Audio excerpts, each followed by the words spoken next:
Now, here's Chief Meteorologist Lee Haywood with your Storm Track 3 forecast. On this Wednesday evening, we're tracking a cold front moving across central portions of the Carolinas. Out ahead of it, actually a couple of lines of showers and isolated thunderstorms moving across interior communities.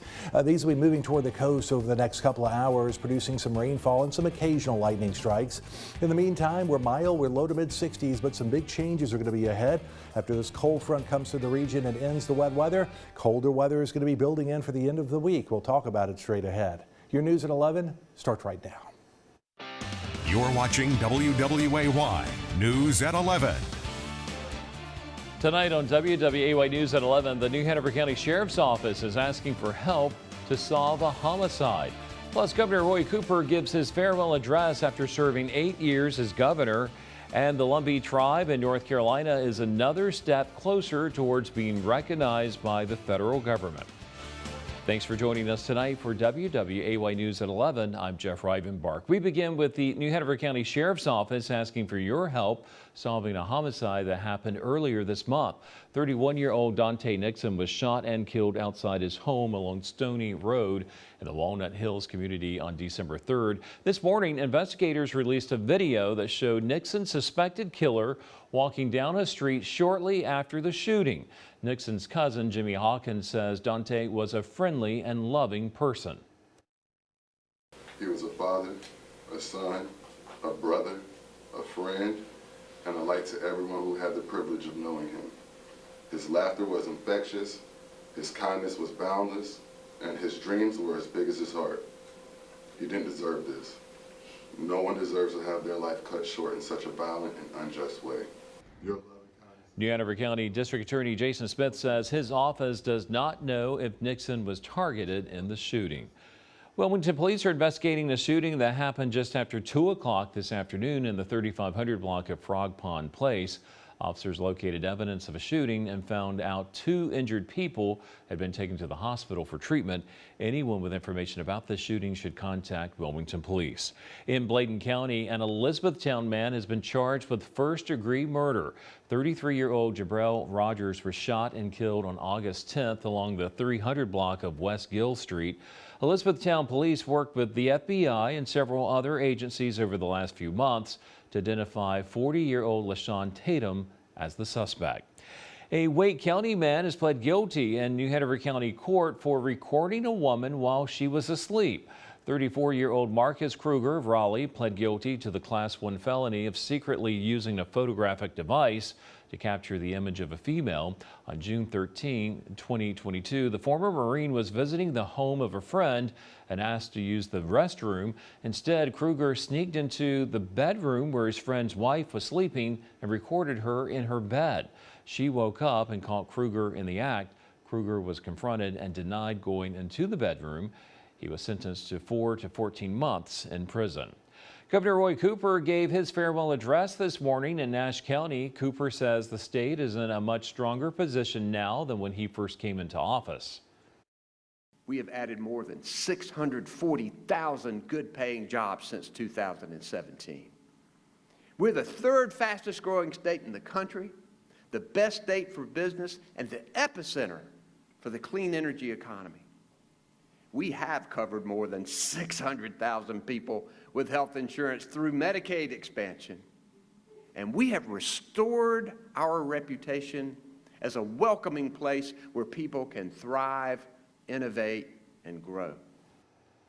Cooper recently told our Raleigh affiliate that he might launch a campaign for the U.S. Senate in 2026 when Republican incumbent Tom Tillis is up for re-election. We have new reaction from the Lumbee tribe of North Carolina after the U.S. House of Representatives passed the Lumbee Fairness Act.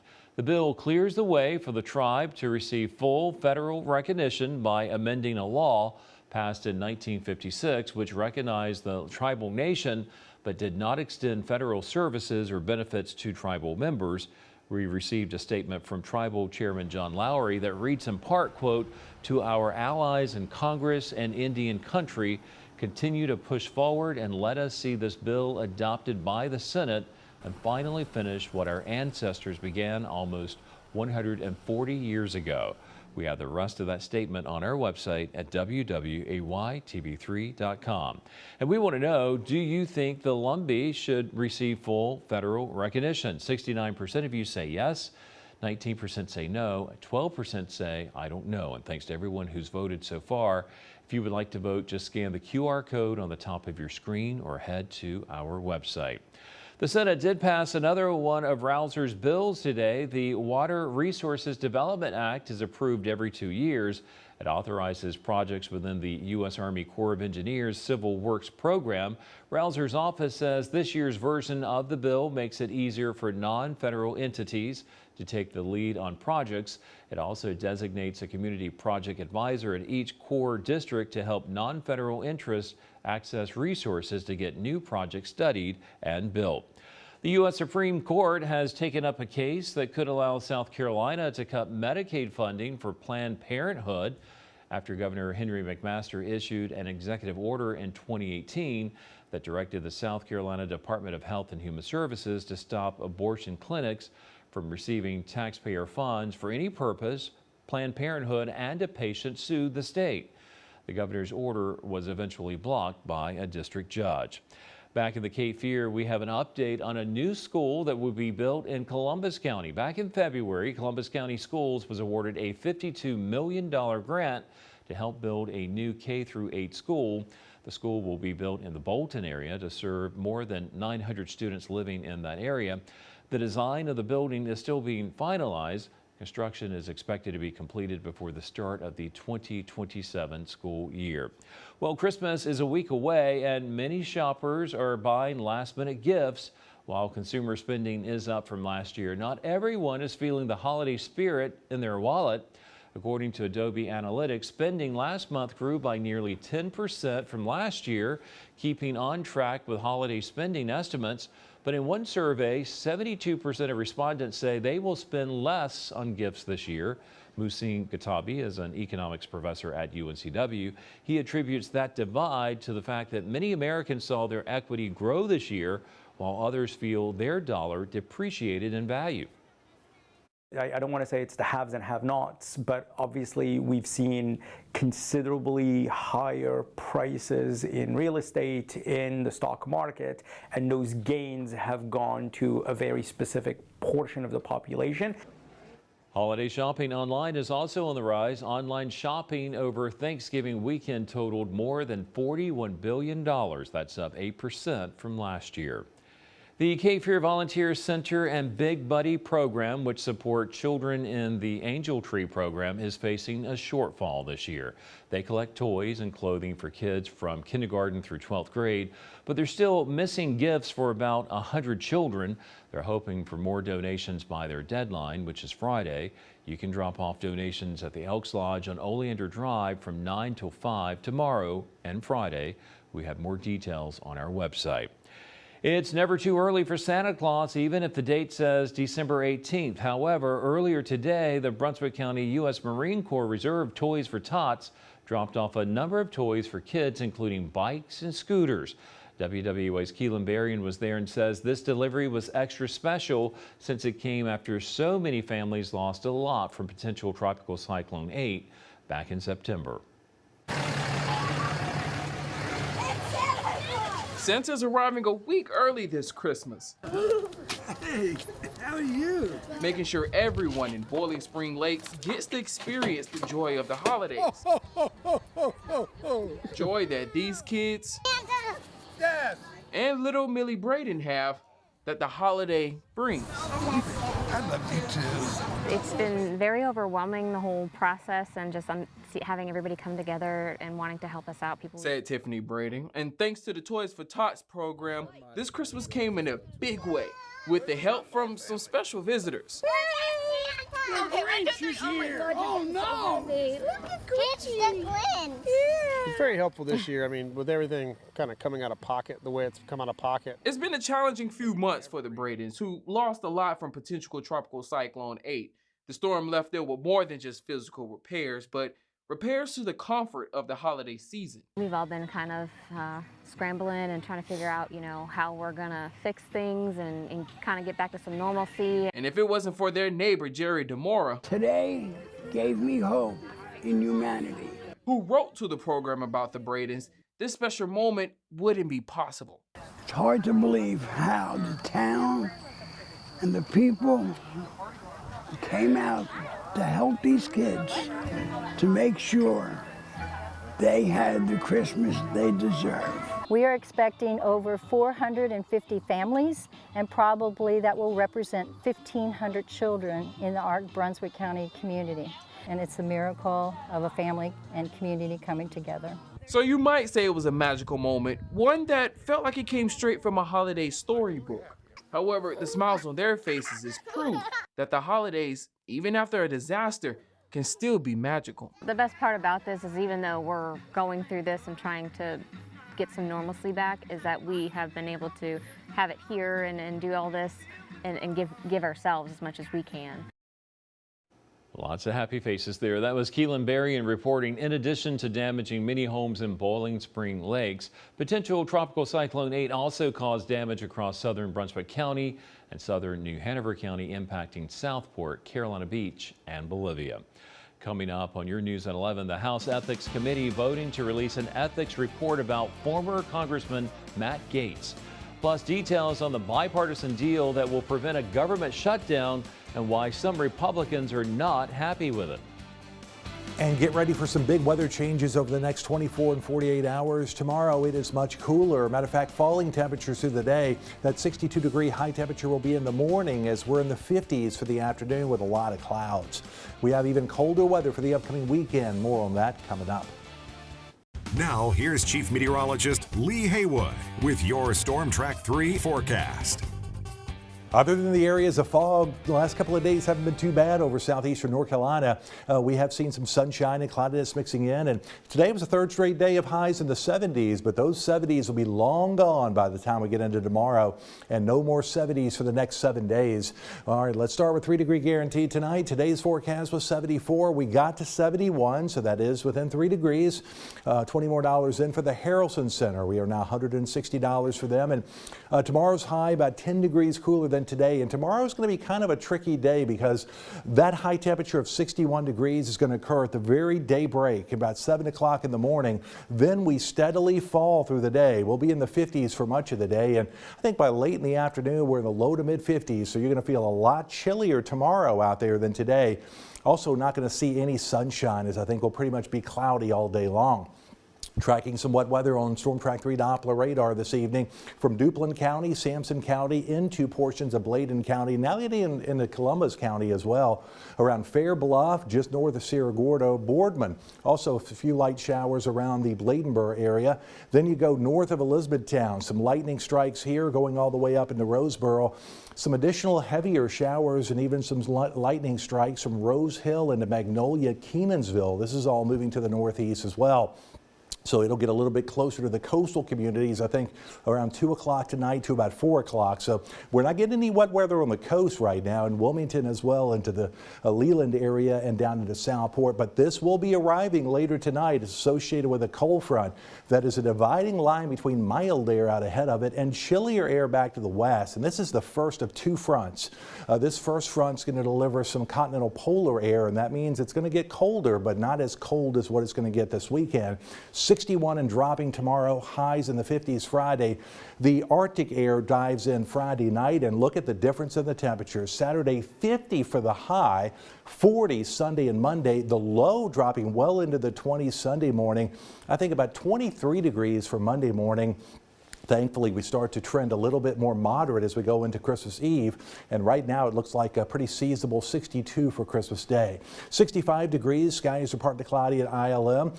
Humid evening out there, and the wind is out of the south and southwest. So tonight, shifting winds as the front passes by, scattered showers, chance for thunderstorms. Some areas of fog could still be lingering on the coast. 58 degrees for the low temperature. And then tomorrow, these will be the daybreak temperatures as they'll be falling through the day. Cooler falling temperatures, also cloudy, spotty morning showers giving way to dry weather. High temperature 60 in Lake Waccamaw with 61 in Holden Beach. Here comes the front passing through the area, ending the wet weather, and then it's just cloudy skies and cooler temperatures tomorrow. And then we get into chilly weather Friday and just downright cold as we head into the weekend. First day of winter, the winter solstice arriving Saturday morning. Jeff, right on cue. Mother Nature delivering 50 degrees for the high, 27 Sunday morning. Highs in the 40s Sunday and Monday, so those heavier coats are going to be right back in the forecast. Bundle up. Yeah, we're going to need to by Saturday for sure. All right, Lee, thank you. In national news, the House Ethics Committee has voted in secret to release the long-awaited ethics report into former Representative Matt Gaetz. The move by the bipartisan panel raises the possibility that the allegations against the Florida Republican, who was President-elect Donald Trump's first choice for Attorney General, could be made public in the coming days. The decision was made earlier this month, according to a person familiar with the vote. Gaetz has denied any wrongdoing. Congressional leaders say they now have a plan to avoid a government shutdown this weekend, but the bill has some Republicans angry with House Speaker Mike Johnson. A stopgap spending plan leaders unveiled last night appeared to have bipartisan support in both chambers. It moved the funding deadline from this Friday to March 14th and provided almost $100 billion in disaster aid. Much of that was for FEMA's Relief Fund, the Small Business Administration's disaster loan program, and assistance for farmers. But this afternoon, President-elect Donald Trump and Vice President-elect J.D. Vance issued a statement slamming the bill, saying it gives Democrats too much, increases the debt ceiling, and provides an unnecessary pay increase to Congress. House Majority Leader Steve Scalise backed up Trump, saying tonight that the funding plan is officially scrapped and won't be brought to a vote. That means House Speaker Mike Johnson will have to go back to the drawing board and deal with a Republican caucus that is increasingly losing patience with his leadership. Today, the Federal Reserve cut interest rates for the third time since September. The decision, which was a quarter-point drop, was not unanimous. Analysts say this could be the last rate cut from the central bank for a while, as inflation is still above the Fed's 2% goal. Fed officials predict it will fall to that range by 2027. But that announcement helped lead to a rough day across the board on Wall Street as the Dow tumbled more than 1,100 points. The Federal Reserve indicated it may only cut rates twice next year after previously projecting 4 rate cuts. The central bank now believes inflation will stay above its target range for longer.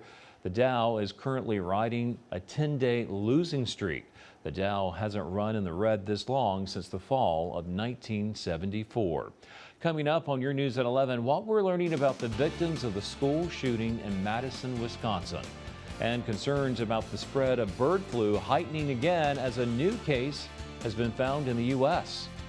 Tonight, the student and teacher who were killed in the shooting at Abundant Life Christian School in Madison, Wisconsin earlier this week have been identified. A candlelight vigil was held last night at the state capitol for 42-year-old Aaron West and 14-year-old Ruby Vergara. 4 other shooting victims remain in the hospital, with 2 in critical condition. The suspected shooter, a 15-year-old student, died of an apparent self-inflicted gunshot wound.